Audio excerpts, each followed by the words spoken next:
Indie 5 is here once again with 5 different, more or less, indie releases. We'll start with an Italian band or project called SWAT 1. It's a curious name for an Italian band because, well, SWAT is Swedish and, well, it's not even spoken in Italy. Anyway, this one is called Monotono. It's a digitally release, as you can see here. And what can I say? It's a very simple design, and as you can see, even the track list is very minimally designed. No real names except these, well, track lengths. This style is dark ambient, and it's more of the minimal sort. That is, not very much diversity is happening throughout this almost 60 minutes of an album, but it's more like these kind of hissing sounds, sounds of metal being twisted or turned like valves, for example. You might have some kind of a, not exactly hissing noise, but kind of a sounds of bling glong and all that stuff. It might sound ridiculous to you, but if you are into dark ambient genre, you might know that this is very, very kind of like horror movie type of thing. Not necessarily horror as such, but the creation of being this ambience, which lies very much on the background and not too much is exactly happening, is very, very captivating. It's not like this has melodies, rhythms, vocals, spoken parts, or even clear samples as such, but more like something that is not so easily to be discerned, like, hey, what's going on? I don't know even what these sounds are. It's like if you are in a, I don't know, sort of a factory or maybe in industrial zone and you just hear all these different kind of voices, sounds in the background, and they kind of a blend in, and it starts to make this kind of a soundtrack of a place or feeling, emotion, time, moment, whatever. And I must say, this is a very nice release in the genre. Not the best of the best, but still I found this one quite enjoyable. And me being a dark ambient fan, more or less some 20 years now, I must say that while this is not the best of the best, it's still kind of won me over, you know? It made me enjoy this album. And as such, because this is not of the most underground of the dark ambient underground, I think this is very much like an entry level release in so many ways. So in case you're in for a different kind of a ride, that is, if you're not into dark ambient or have not listened to it before, with this kind of stuff, it might give you a good indication what it might be and what it would be. So definitely worth checking out. The second one comes from France. This is a quite old band. Well, not too old, but has been there more than 15 years now and over 20 releases by now. And Nocturnal Depression is the name, and Tides of Despair is the CD or release called here. And here's the CD. And then we have this inlay, very ocean-like, very seaside, seashore kind of a thing, which I'm not sure if it totally fits the mood here, even though this is all about kind of a suicidal, depressive black metal, which then again kind of holds true, and on the other way it doesn't really make that much of sense. First of all, for example, this album starts with kind of a happy mood song, which kind of is more like a cheerful thing and doesn't really fit the feeling here. Also, some of the songs have kind of, I wouldn't say outright stupid, but kind of a goofy names, like the song called Slit My Wrists. To me, it doesn't really sound like depressive, but kind of like a cry for help, like, oh please, I'm just so super depressed. It feels like I want to die because my girlfriend left me after 2 weeks of dating. Like, come on, grow some balls and get out of there. Now, I have been a fan of this band with some releases, so this is a band that has had its up and downs, I guess, could be safe to say. And unfortunately, this is not very good an album. It's kind of a mediocre because, I mean, while it tries to be so goddamn dark and depressive and all that stuff, at some points it makes me feel like this is some elementary school kids creating their very first dark riffs, like, let's go so depressive right now. And I'm like, yeah, maybe in 10, 15 years you will figure it out. But then he's already some 15 plus years old, so it makes me feel like, what made you go to this direction versus you did so good stuff previously? And this is kind of a tricky. It's like a poor version of Forgotten Tomb and Shining, especially the Shining era when Shining was really doing this kind of suicidal black metal stuff. And I think this band has gone to wrong direction. Maybe for the most fanatic, depressive, suicidal people will find this very enjoyable and, I don't know, make some cuts and cut some flesh and slit their wrists and who knows what. But to be honest, I'd rather move with those better ones than to waste my time with this one. Not that good, to be honest. Third stop is Sweden, and this is an interesting band for a couple of reasons. This one is called Dead Cosmonaut, and it's kind of a weird name for a heavy metal band. Let's make it clear, this is heavy metal, an old school. One could even say this is more rock and roll, old school rock and roll than even old school heavy, kind of a combination. A friend was comparing this to Rainbow and stuff like that, which I guess in a way holds true.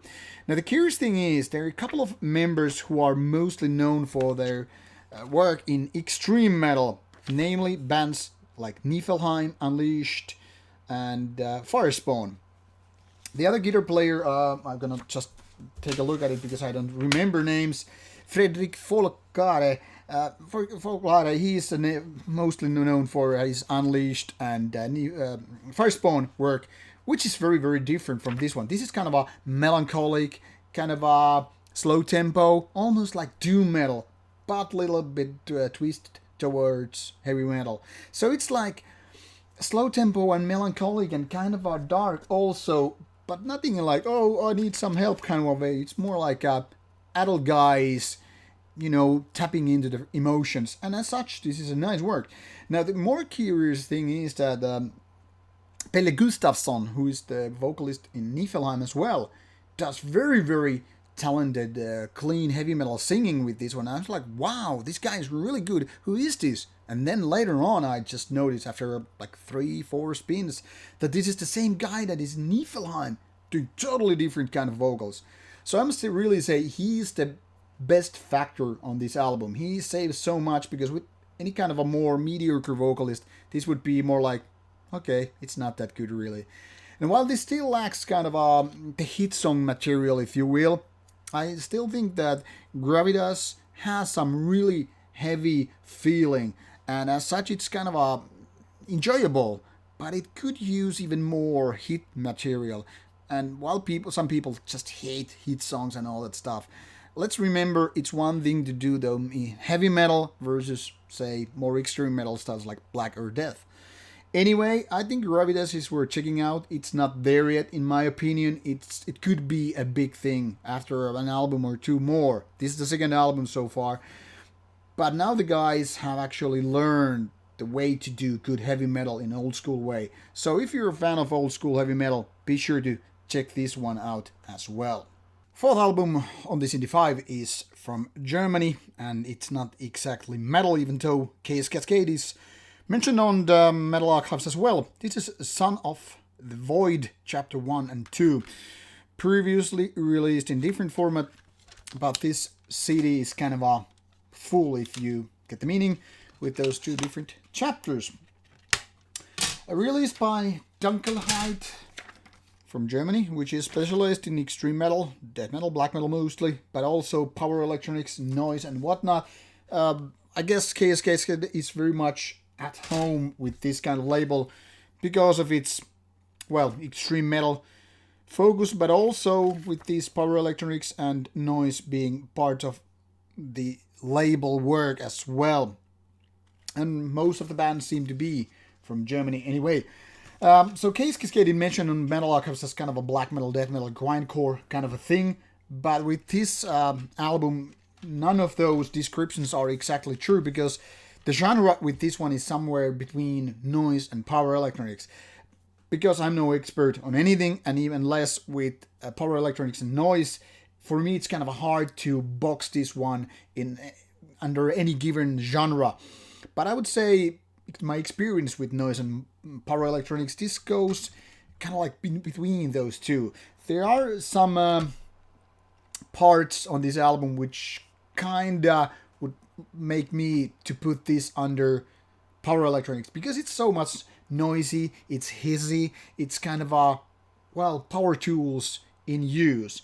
Then again, it's also very, very noisy in the terms of being kind of a noise. It's very much those kind of dissonant sounds and those kind of more like high pitched kind of sound effects which make this album into this kind of a hybrid of sorts, if you know what I mean.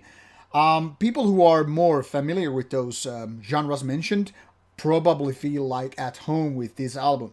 However, me being more or less kind of allergic to these kind of high pitched sounds and shrieky effects and with effect laid vocals, I find this very, very hard to enjoy. It's not so much disturbing, but it's more like annoying because I mean, for me, music, whatever genre it has to be, it has to kind of create some sort of set of emotions which then again feel kind of enjoyable. It might be dark, it might be violent, it might be goofy, but when it's all about just like, okay, let's create noise because it's so aggressive and extreme, it becomes this feeling to me that, hey, if I want to enjoy this, I would go to a factory. And as such, I'm not exactly the audience for this kind of music, but I get there are a lot of people in the underground who are exactly this. My best experience in noise and power electronics is when I go to see those with shows, when it all gets kind of live on stage with videos and whatever. But on albums, I find these often not too enjoyable, especially when I would prefer more low frequency stuff rather than high frequency stuff or these kind of high pitched stuff. Anyway, I find it hard to recommend Cascade except to those people who are into power electronics and noise to begin with. Last but not least, even though it's kind of close to that, is a band called Ruho from Finland. And this is their second full-length album. Ruho means kind of a carcass, in a way, anyway. Oops. And this album is kind of a peculiar of sorts. First of all, it's not really typical 4-track album. There are 4 tracks in total. Because of its kind of a black metallic appearance, but then again not sounding exactly like your typical black metal. This features 4 lengthy songs, of which 3 are more than 12 minutes each.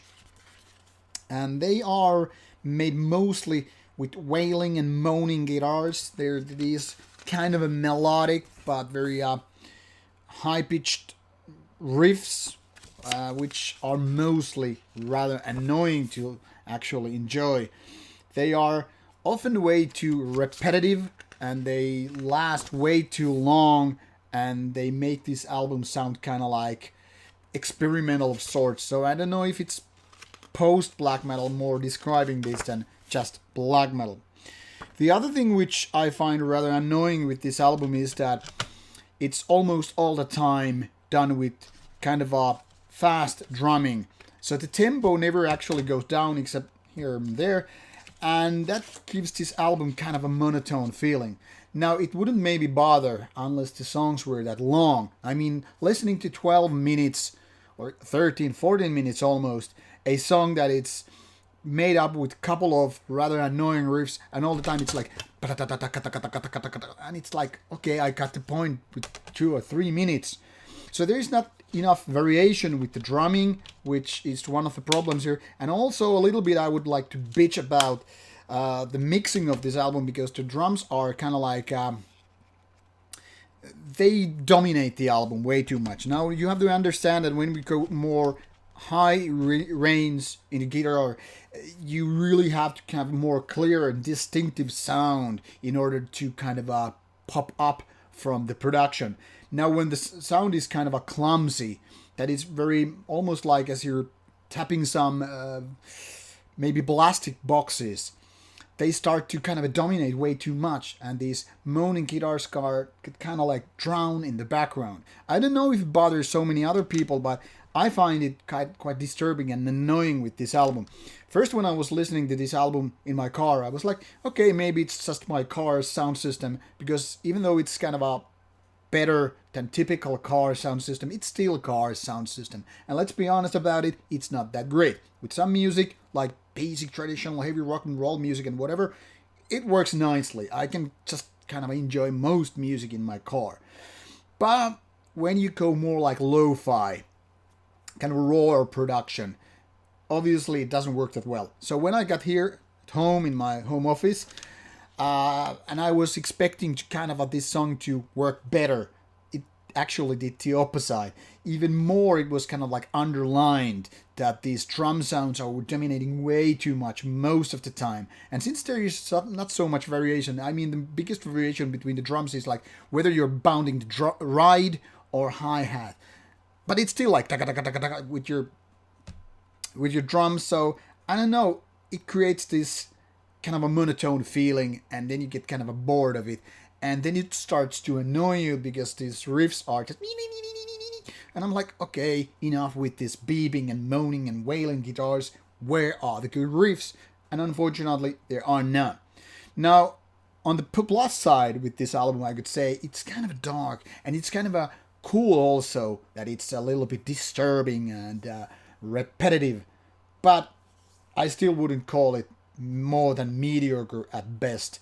So it's kind of like mediocre minus if you need to adjust the score with the album. I really cannot recommend this to anybody else except those who want something different or those who are more into obscure side of black metal. So here you have Ruho with this album called Devout Thrum. So there you have it, Indie 5, quite different material what you used to. We have some dark ambient, we have some power electronics, we have some black metal, and then some.